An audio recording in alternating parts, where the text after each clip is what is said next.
Hey guys, just going to be doing a little bit of commentary today on this video. This is an Osiris gameplay on patch 8.8. What's today? September 2nd on a Thursday. Just going to be going over my own point of view. Nothing too crazy outside of that. Just talk about some Osiris gameplay. Some people know how to play aggressive. Some people play a little too aggressive. We're going to give the better end of both worlds, I think, for this one. We're going to talk about the do's and don'ts of the Osiris in general. I think even after the nerfs in 8.8 bonus patch that's coming out on Tuesday, September 7th, that he's still going to be very much in a good spot, and I'll go over why. Basically, he's getting a little bit of nerf between his 1 and his 2, where his sickle is going to go from 5 to 6 seconds, and the Spirit Flail is going to go from 10 to 11. I'll talk about why that doesn't actually even matter, because if you get a little bit of cooldown reduction of 20% CDR, once you apply the slow, it lasts for 3 seconds, and then if you reapply the slow with the Spirit Flail, it amplifies the Sickle Strike slow from 20 to 40% for another 3 seconds. So essentially, you could slow, get off a couple basic attacks during that 3-second debuff, use your Spirit Flail again to reapply the 40% slow again, and by the time the Spirit Flail slow fades away, you have your Sickle Strike ready anyway. Let's just go over, I guess, some of the items as well. Do the items here. So the start that we're both doing in the solo lane, me versus the Chulainn, is the Fighter's Mask in patch 8.8 that we're currently playing is 35 power.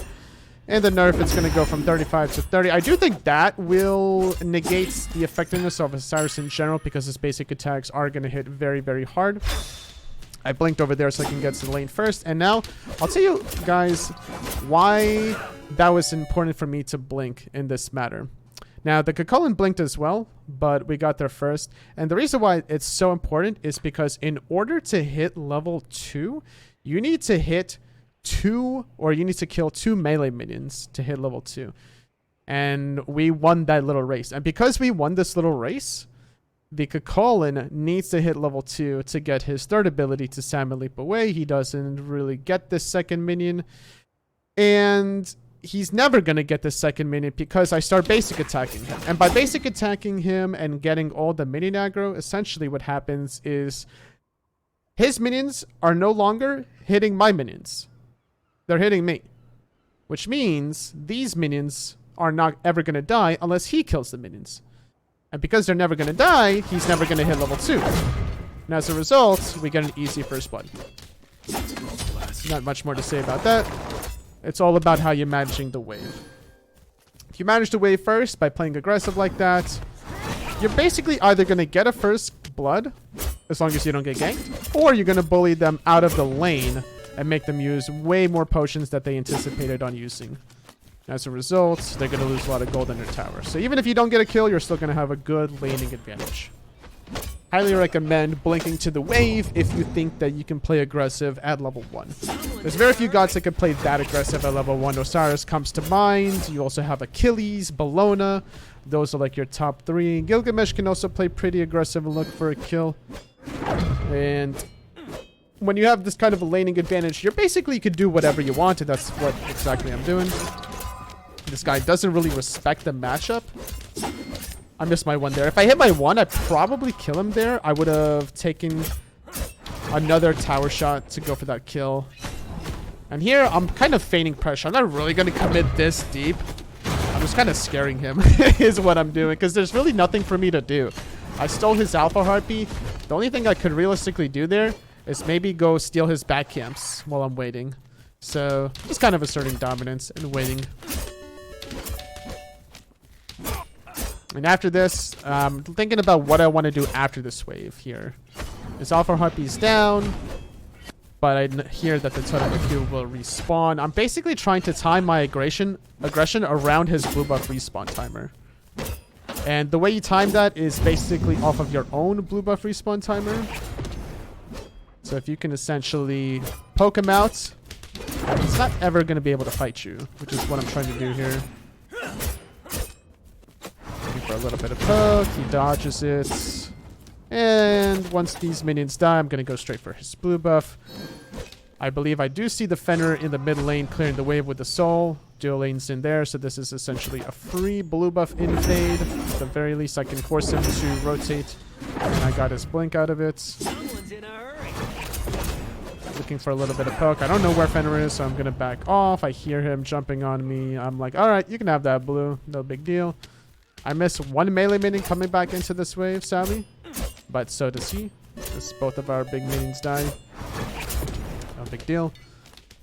I make him split his blue buff, which is essentially a win for me because I'm going to be able to solo my blue buff. And just looking at the gold differential between everybody here, looking at the net worth, 3,400 essentially, all the way down to 2,600. Oh, and something else I realized here as I was actually looking at the net worth. I'll actually go ahead and rewind.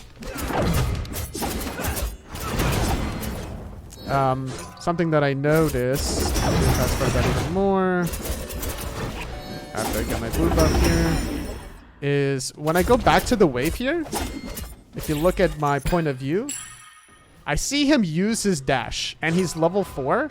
This is a guaranteed kill, as I still have my ulti. Because he used his only form of escape, he has no way out.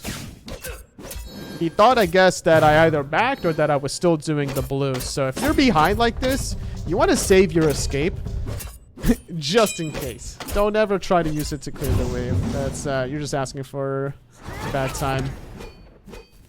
So at this point, I'm sitting at about 2,200 gold in hand. You're asking to yourself, like, okay, why didn't you back yet? I mean, don't really have a real reason to back until I have enough gold to finish my mystical meal, which is the item that I'm going for first. I'm like, all right, let me just clear the scorpion while I'm at it. Not because I need the gold, but because I don't want him to get the scorpion while I backed. It's another catch-up mechanic for him that I just basically stripped away. Did that gold really help me? A little bit, but it hurts him more by me taking it away because he doesn't get the experience. We have this 2-level lead. We're going for more aggression. Now with the mystical mail finished, makes it harder for the Fenrir to gank me, having all this health and protections. The one downside is that I don't have my chalice and I don't have fighter's axe. And because I actually don't have my fighter's axe, I'm thinking to myself at this point in the game, maybe I don't even go for fighter's axe and I go for an animosity build. Is what I was considering. And I'm kind of saving my abilities here because I know my basic attacks is good enough. Having a 2-level lead, I juke out his knockup by using my ulti there, by the way. And noticing that the Fenrir was on the dual lane, I felt very confident that the only person that can contest me is the Soul. And she was nowhere in position. The Chulainn is pretty much dead to right. If you're not familiar with the recent changes in about patch, what was it, 8.5, I think it was? Somewhere in May, I think it was, the boots change happened where you no longer need to rush boots. Instead, you get naturally movement speed as the game progresses, as you level up to 3% per level. So because I was level 17, I was at 18% movement speed. Him being level 5, he was about 12% movement speed. So, and then you add my slows on top of it. Pretty much an easy kill. He doesn't have beads. He went blink, same as me. And that's that. Kind of trying to juke out his one, not wanting to get hit by it and the whole wave at the same time. Just being a bully here, hitting level 9. Forcing the wave under his tower, making him lose a lot of gold. He's at the bottom of the net worth at 3,300. We're at 55,000. It's a whole tier 2 item that separates between us. As you can see, he has Iron Mail and the axe. Fenrir is looking to gank. I don't actually know that Fenrir is here until I'm right here. Then I hear him actually. Sadly, did not juke that. I wanted to use my 3 to mitigate some of the brutalized damage. I time my ultimate to actually hit him and avoid getting bitten at the same time, so he doesn't have the movement speed from the Ragnarok. And unfortunately, the Chulainn was too far behind to contribute to anything there. And also, if you look at it, I don't believe it shows how many stacks I actually had of my passive. But let's look at the fragments. Probably missing about 3 or 4 fragments. It's kind of hard to tell here for me personally. I'm not familiar with the skin and how missing fragments work, but Don't really see the buff here either. I have a little bit of mitigations. But basically, once I use my ulti here, now I have all the mitigations.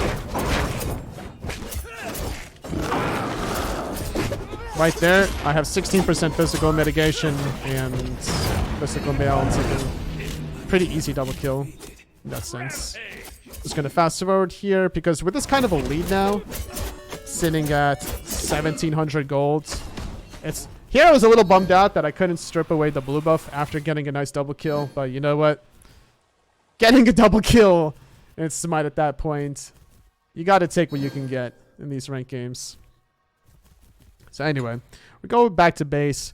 We're working on Toxic Blade here because we want some of this attack speed and anti-healing. We're thinking about Cupid in this matchup, Merlin with the Soul Gem potentially. I wasn't really sure if he was going to build... Oh, sorry, not Merlin. The Soul has self-healing. And because I saw the Pythax piece, I was wondering if she was going to go into the lifesteal tree. So I'm like, you know what, let me just shut all of that down right now. And that's exactly why I went for Toxic Blade. And then at this point, I'm like, okay, because I'm so far ahead, I'm just going to rush into the Animosity. That was my thought process on my builds. Not really much of a kill opportunity there with the wave. Going to fast forward some more to get you guys up to speed with what to do. When you have this kind of a lead, you have two options. You either sit in lane and you get all the neutral objectives, or you rotate to help out your team that might be struggling. But because my team wasn't really struggling too much, there was no real reason for me to rotate until the Gold Fury was going to be a problem. But I noticed that the Gold Scorpion was still up at this point in the game. There was no real reason for me to rotate quite yet. We get his Alpha Harpy, we get our Gold Scorpion, or Hell Scorpion, I guess. And then we get the Q. All the Qs, basically. And unfortunately, the Chulainn can't really do anything about it with this 3-level deficit down, full tier 2 item. And all of his blue buffs, he cannot solo defend. He needs somebody to help him rotate and clear this wave. And I know that his blue buff is spawning soon, so we're just kind of positioning ourselves aggressively to bully him out and create some space. So that way, if he wants to actually stop me from doing his blue, he has to decide by not hitting the wave. So we just use that opportunity by him clearing the wave to strip away his blue. Unfortunate timing for him that he can't do anything about it. And we're just min-maxing our farm is all we're doing. Trying to be the best solo laner that we can be. That's why we're going for our Alpha Harpy, our blue buff, just waiting it out, getting all the Qs, helping out our teammates, getting that 25 gold in their pockets, a little bit of movement speed, and MP5 as a result. It's not like the Chulainn can ever do it himself either. Now that the Gold Scorpion is down, this is when I'm considering making some rotations. Clearing the wave, gonna be rotating here. As I'm rotating, casually steal away his Alpha Harpy that he was working on. Get some movement speed. Notice that our team is not really inclined towards going for it. And this poor guy is even resulting into using his ulti just to secure his back camps. It's never a position you want to be in as a solo laner, but sometimes you gotta take what you can get, even when you're behind. If you have to ulti the wave and you know you're not going to be aggressed on, might as well blow for it. And this is where I'm thinking about rotating now after a couple of kills that my teammates did. We just did a 1-for-1, hunter for hunter. So I finished my Toxic Blade. I work on my Shogun's Kusari. Kill the enemy Fenrir. I start considering making a rotation, but because I noticed that my Cupid's still dead for 20 seconds, I felt as though we weren't going to force that Gold Fury anytime soon. So I decided to rotate back to my lane. Get some more farm. Because Shogun's Kusari would have been a really good power spike play for this next objective. A little bit of trolling by the Ymir, but it's all in good spirits. We're up 11-5, about 3,300 gold.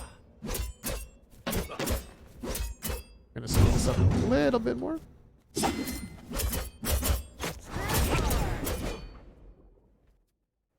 Thinking about getting my blue as everybody's backing still. I'm still trying to time my rotation with the Gold Fury. It's up to my team to, when they feel comfortable doing the gold here. It's not up to me as a solo laner to demand my team to do gold. So I just kind of have to naturally allow it to unfold. And I think at this point is when they told me to retreat left lane and rotate over in comms. I'm like, all right, I'm good to go. I got my Shogun's Kusari. I pick up a Sentry Ward. I'm level 15 to the level 12 Chulainn, and I'm on my way.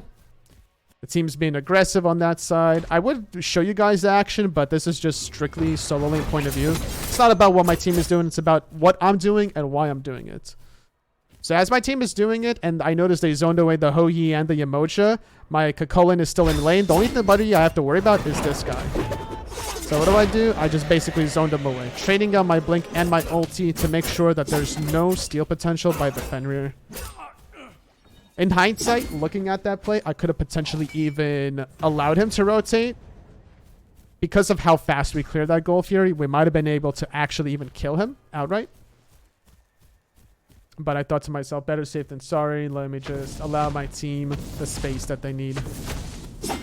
And this guy is doing what he needs to do to play catch up. He has to stay in the lane and farm whatever he can get. So I don't fault him for making this play, proxying between the tier 1 and the tier 2. Literally gonna have to die for this play. But he actually even buys time for his teammates to get the Pyromancer. So that's actually a little bit of a win for this guy, being able to catch up. He finishes at the Void Shield, and in my mind, I'm like, well, okay.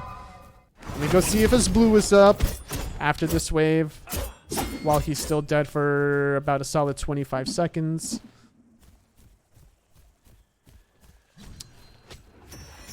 Plenty of time for me to do what I want to do, still sharing a little bit. Hitting level 17 at the 15 meta mark, whenever you can out-level the timer, so for example, 17 by 15 minutes, that's how you know you're having a really good game. And the opposite goes. If it's a, let's say, a 25-minute game and you just hit level 17, that's never a good sign. You're a solo laner. So you have to prioritize farming whenever you can. At least until you establish a pretty commanding lead and your team requires you to rotate. Taking advantage of his death timer by grabbing the blue buff. This enemy jungler, after that 1v2 play, wanted no business with me any longer, noticing that I finished off the Mystical Mail. That's kind of what you want to do as a solo laner. Whenever you're against a warrior and an assassin, you want to rush physical defense to make it a little bit intimidating for the enemy jungler to rotate to your lane without getting punished for it, you know? And here I thought to myself, well, he has no mana. If I blink on him, maybe I'll kill him. But he did a good job counter-blinking my blink, and there was no kills to be had. I kind of felt like I was in danger by the Yamocha and the Soul, so I just decided to use my very short cooldown and ulti away. I wasn't too worried that they were going to chase me down after that. Obviously, I could have held on to it, but I felt no need. And then once I saw that their Tsukiyomi was rotating around, I figured that it was definitely going to be a kill. Early beads, slow, the 2, get off a tether stun as well. Guaranteed kill. We're sitting at 6-0-1, top net worth of the game. Feeling pretty good about that. I'm just going to speed it up. We don't ever go for this tower. This tower is a bait. In the tier 2 tower, you're better off rotating than trying to push for the tier 2 tower. You always want to farm and help out your team. Farm, help out your team. You could help out your team by getting a tier 2 tower. But honestly, by denying them golden experience if the tower kills your minions, that in a way keeps you overall ahead. By shutting down the Chulainn, you're alleviating a lot of pressure on your backline. My Merlin and Cupid doesn't have much to worry about to this level 15 Chulainn that rushed a lot of physical defense and is actually still not even going magical defense yet. Going for Stone of Gaia. At this point in the game, our Merlin is going to actually blow him up. That's what it's all about. Prioritize your farming anytime you can.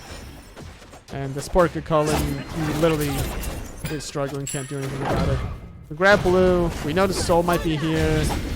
We're kind of feigning a little bit of pressure, but I saw Yamocha and Soul, so I was like, you know what? It's not really worth it. We grabbed the blue, we grabbed this Alpha Harpy. We're not going to overextend anymore. Tier 1 mid tower could be a little spicy if we wanted to go for it. Our main focus is this Gold Fury. Before 20 minutes, you want to control all the Gold Furies with this kind of a lead, if you can. So, that's the goal.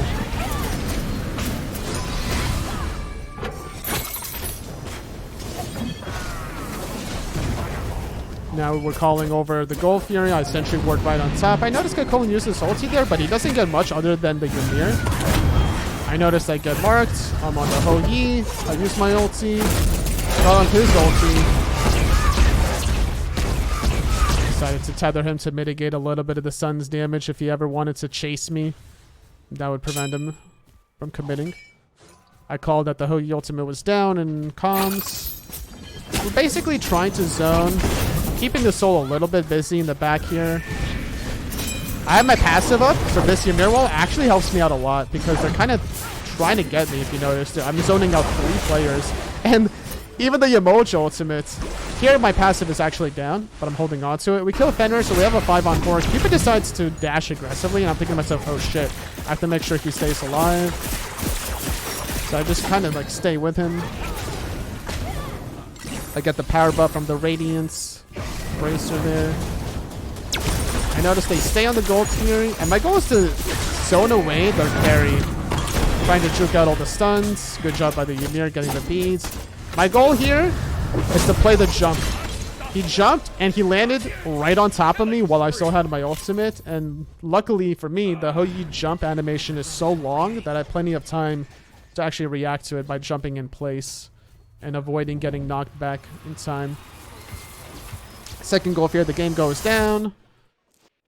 We reset, we hit level 20, and there goes our animosity. There goes our Frostbound Hammer. We're chilling. We are in a very good spot now with 3,400 health. Not too much protections, honestly. But at this stage of the game, with this kind of a lead, it's enough protections at this point, if I'm being honest, especially with our mitigation from our passive. As long as we balance out spamming our abilities, we'll be in a good spot. And now I'm just trying to make space so that we can do Pyromancer, maybe Fire Giant even, depending.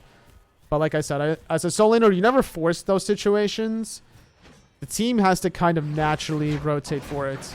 And it's just whatever you can do by creating space. So I do what I can. You know, I invade blue. I harass this guy some more. We're going to commit to this kill with a stun on top of it. I even ulti. I'm actually surprised that I hit that ulti. It looked like it was going to miss for a second. I beat this guy as well. I was kind of worried that I was going to get hit by it. I killed 2 players. We noticed that Ho Yi split pushing on the opposite side of the map, and I right-click ping the Fire Giant. As I noticed that, like, okay, there's no way they can really contest this unless Soul comes in with the business. And Ho Yi still split pushing tier 2. We see him much in middle. No eyes on Soul, so this was basically guaranteed.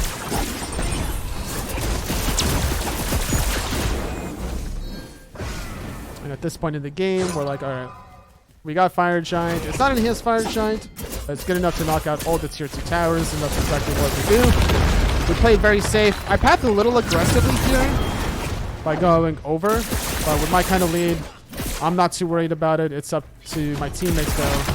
Squishies at the very least, to be careful about their path. I tanked the tower to allow the minions to get in before. We got tier 2 mid, now we're going to tier 2 right. I path aggressively, Juke got the Soul 2, and in the background, the Merlin. This you don't want to do as a squishy character. Because I'm ahead, I can path that way, but just because a team is ahead, that doesn't mean the Merlin is allowed to path the same way. You generally have to be careful as a squishy character. And after the tier 2 tower goes down, we kind of back on out. I noticed the blink. Have to defend, make sure Merlin doesn't get caught out there, because the only way we really lose is if somebody gets caught out. So I'm basically zoning the Chulainn away from trying to stop my Merlin from ever backing. And at this point, I have about 3,000 gold in hand.